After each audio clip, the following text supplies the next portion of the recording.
Cairo, Seattle. It's time to get schooled with the professor, John Clayton. Welcome to Schooled with the Professor. Going to have some fun with today's topic because we're talking about football factories in college. Which schools do the best? Which schools do the most as far as getting draft choices, getting players into the National Football League? And joining us right now is Luke Knox, who did an in-depth study going over the last 15 drafts and trying to figure out, okay, who does the best as far as that, and also who does the worst. And Luke, thanks for joining us. Give us how much research did you put into this? So the research, the initial plan here was I wanted to do some sort of study about using draft data going back about 15 years. I felt like that was a reasonable time frame. And initially, I was trying to break it down strictly by position. And ultimately, that didn't really reveal a whole lot. But when we figured out that we could sort of work this around schools, and like you said, which schools do the best and produce the most players, it became a lot more interesting. Essentially, the way we went about it, I pulled data from Pro Football Reference on the players drafted since 2002, which amounted to just under 4,000 players. And then from there, we sort of just compared their for each school, their draft value, meaning not just how many picks did they get, but how high up were those picks. Each pick was sort of assigned a point system, and so that sort of accounted for draft value. And I did the same with NFL performance. I wanted to sort of see not just using approximate value, which is a widely used metric from Pro Football Reference, but I wanted to combine approximate value with the number of seasons each player was an All-Pro or a Pro Bowler or a starter, to kind of get more of a full picture. So now you use the approximate value as far as where the players were drafted for the school, and then how did you make the adjustment with the performance? What kind of metric did you use on that? Oh yeah, so the way I did that, and the goal there was I wanted to account for players like J.J. Watt, somebody like that, who's been in the league sort of for a shorter stretch, but has been dominant, right? Mm-hmm. But I wanted him to sort of reflect the dominance that he's had. So what I did was I used the percentage of a player's seasons in which they were an All-Pro, and the rate of seasons in which they were a Pro Bowler, and the rate of seasons in which they were a starter. Kind of those three things, obviously weighting All-Pros and Pro Bowler seasons heavier, but I combined those three, and then I used approximate value as a multiplier. So it's essentially it's the rate in which they were a good player multiplied by the sort of overall value. So when you did the approximate value of the player, did you take it on a year-by-year basis with that number, or did you take it over a career? In that case, I did it over a career. Okay. That's a good way to do it. Okay, so what was, as you're going through this, and first of all, how long did this project take? This took about 3 or 4 weeks in total. I worked a little bit with our .com NFL editors, Chris Sproul and Scott T. Miller, and I kind of just bounced things around with them. I kind of refined that formula a little bit, and I think, like you said, the key to sort of working out which schools produce the best. I tried to make it as digestible as possible for people by making it ultimately a percentage. So it comes down to for example, Miami, they accounted for 2.71% of draft value, which is a pretty big chunk. And for NFL performance, they accounted for 4.4% of that, which is a huge net positive. And but that, I would say, to your question though, it took a couple weeks to kind of refine the formula, make sure I was, like I said, accounting for like a J.J. Watt or even an Aaron Donald or Ezekiel Elliott, someone who's been in the league a shorter time. Try to make sure it's not just about that total approximate value. And we're talking about what colleges have put out the best and the worst. And so what conclusions did you come out? Who did the best? Well, I mean, it's hard to argue with Miami. The era that I looked at, going back 15 years, the early part of that, Miami was just, it was absurd, the talent that they were putting out. So they certainly netted out the best. But there's also schools like Pittsburgh. Pittsburgh, they finished second overall. And it's hard to argue, when you have 5 first-team All-Pros out of 38 total picks. I mean, that's pretty remarkable what they've done with Fitzgerald and Revis and McCoy, and Aaron Donald and Andy Lee as well. So those were the top 2. There was also, other smaller schools that made it into the top 10. UCF was another one, Central Florida, with players like Asante Samuel and Brandon Marshall. You certainly have to tip your cap to a small school like that in a very competitive recruiting area that can turn out not just NFL players but great ones. And of course, this goes back to 2002, which is an appropriate time because that's when the Houston Texans came into the league, and then the league now had a number of teams that they could go with 32. All right, so now is Miami, Pittsburgh, Boston College, California, which is a little bit of a surprise, Mississippi, Wisconsin, Texas, Southern Cal, UCF, Oklahoma State. I'm stunned to see no Alabama. Yeah, and I think they ultimately, they are they're kind of the middle of the road as far as this goes. It's tough for any school with sort of a high volume of picks like Alabama is. I found it, it's difficult to consistently turn out great pro players. Of the schools that I looked at, there's been 282 schools that have had players picked in this span, and it's about 40% of them are net positive. And of the very top schools that have 45 picks or more, only 44% of those are net positive. So it's difficult, and even for a school like Alabama. Alabama is a net positive ultimately, but they didn't quite make the top 10. Is that because even though they get high draft choices, a lot of the Alabama players don't do great in the National Football League, either because they've come out with injuries or have underachieved where their draft status was? I think that's certainly part of it. Another thing that hurts not just Alabama, but I noticed it with a few SEC schools in general, where when I was looking at evaluating schools and how they did with mid-round picks and late-round picks, for example, a school like Alabama actually just accumulates a lot of picks in the late rounds too, where school or NFL teams that have a number of late round picks, they'll just take a chance, I think, sometimes on a guy from a big time program like that. Even if he has a few question marks, they sort of hope that coming from that with that sort of pedigree, that things are going to work out at the next level. And in the case of Alabama, largely that hasn't happened. It's strange also to see Ohio State below the curve.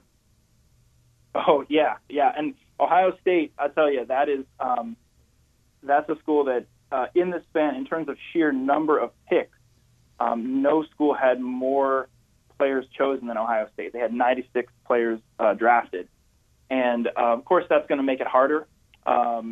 But yeah, especially at certain positions, at linebacker, wide receiver, NFL teams have really coveted those sort of players from those positions from Ohio State, and it's rarely worked out. Yeah. Interesting. Now, what about the two schools in this state? Where would Washington and Washington State be? Washington is a school that did net out pretty well. Actually, they are a net negative, but not by much. Of course, they haven't produced a ton of NFL picks. They've had 27 picks in this 15-year span, so less than 2 per season, and that's less than schools like Arizona, Mississippi, Syracuse that are just ahead of them. And then Washington State is even more of a net negative. They are a negative 0.24%. I think it'll be interesting to see, in particular with this most recent Washington roster, guys like John Ross and Browning, and how those guys actually do at the next level to see if they can sort of turn the tide.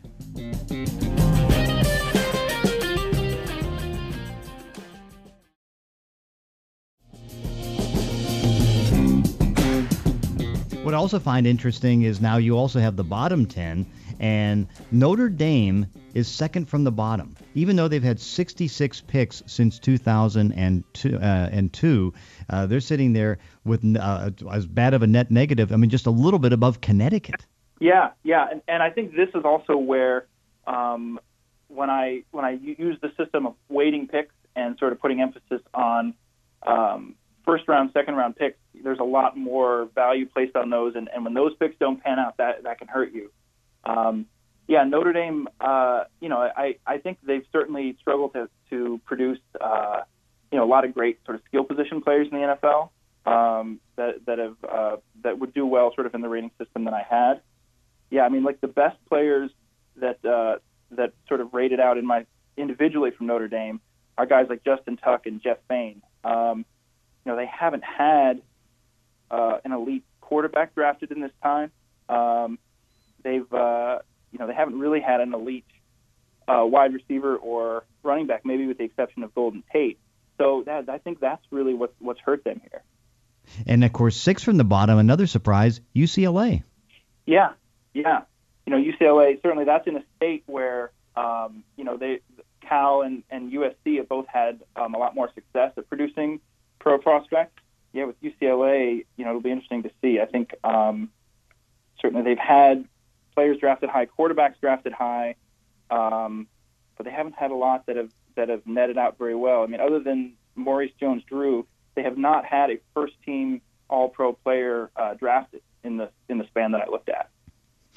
Now, the other thing you kind of do, you broke things down by position, and I know it's funny because I had a conversation with somebody because projecting next year that Sam Darnold might be the first pick in the draft, and you had the best quarterback factories, and you figured it would be with the number of guys taken. Carson Palmer, they've had 7 draft picks that have been there, but here's the funny part, and when you really, because the question was, what is the best quarterback that USC has put out for NFL purposes since Carson Palmer? And there haven't been great success stories.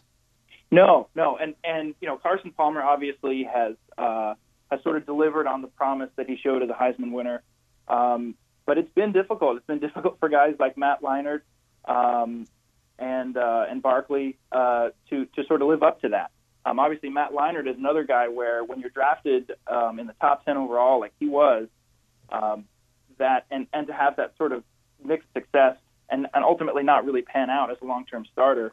That certainly hurt USC's numbers here, but Carson Palmer sort of was able to counterbalance that. And quarterback was certainly a position, to be fair, where the sample sizes are small, as you know. Even going back 15 years, I looked at in that particular position, we're only evaluating schools with a minimum of 4 quarterbacks selected. So that also leaves out a few other schools as well. I've heard from a lot of sort of irritated NC State fans that felt like Russell Wilson, in particular, should have been included with NC State's totals, which would have put, if of course, if you have to put him with Wisconsin because that's who he was drafted from. But if Russell Wilson had stayed at NC State, between him and Phillip Rivers, I mean, that in theory would have made them the ultimate quarterback factory. Of course, there was a decision of the head coach to let Russell go to Wisconsin because he didn't want him playing baseball. He wanted him just for football, and Russell wanted to do both. And, of course, he ended up with Mike Glennon, who's now with the Chicago Bears. And you saw what happened to the North Carolina State coach. He ended up losing his job because of that decision. I think you made the right decision putting him with Wisconsin. I also find that what kind of theory do you have why Pitt has the most all-pro type players or some of the best players coming out of there, even though when you look at their results and all the coaching changes, they've been pretty average? That's a good question, and that to me is kind of one of those fluky things.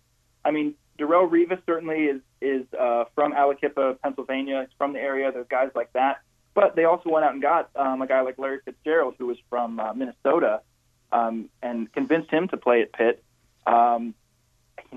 It's to me that was one of the big surprises. It's hard to account for it, but I do think it's a combination of some local guys and some just incredible recruiting successes. Well, and it's funny because you bring up UCF and Brandon Marshall, and Brandon Marshall at some point in his life lived in Pittsburgh. He lived in East Liberty, and so he kind of slipped away and now helped you at UCF get to number 3, and kind of unusual. Even Boston College sitting there number 2. Yeah, and certainly, they're helped by Luke Kuechly, obviously, who's one of the best overall, linebackers drafted in this era that I looked at. But with Boston College, it was also just a lot of really solid starters, offensive linemen, defensive linemen like B.J. Raji, But they're another case, as with the case with Pitt, that they're not a team that's going to compete for a national championship, but on an individual player level, they have been able to sort of cultivate and develop guys that become stars. And then the final thought is that who would you say are the fastest rising teams now? Well, it'll be interesting to see with this group of Michigan players that was just drafted and see sort of how they pan out. I mean, Michigan had the most players drafted in the most recent NFL draft, and particularly the mid-round picks. I'm really going to be interested to see what happens there. When I did this study and I looked at schools that had the most success in middle rounds, ultimately Purdue graded out the best, but Michigan was in the top 10. They've had some success there, and they had 7 players drafted this year between rounds 2 and 4, headlined by Chris Wormley, defensive end. So it'll be very interesting to see out of that group. I think that's a group that may sort of help elevate them if we do the study, 5 years from now. Yeah, Michigan had 11, and as I guess it is in most years, 40% of the players drafted came from about 15 schools. Yeah, right. It's very top-heavy, exactly. And that's all the more reason to take a good hard look at sort of who those schools are and how well they're actually doing. And certainly for us, if you're an Ohio State or you're a Clemson, there's some question marks. And hopefully, if you're Clemson, you're certainly hoping that somebody like Deshaun Watson walking into a favorable situation in Houston can help to sort of reverse that as well. Hey, Luke Knox, thanks for joining us. Interesting study. Thank you, sir. It was a pleasure. That's it for this week's edition of Schooled. Thanks for listening. Class dismissed.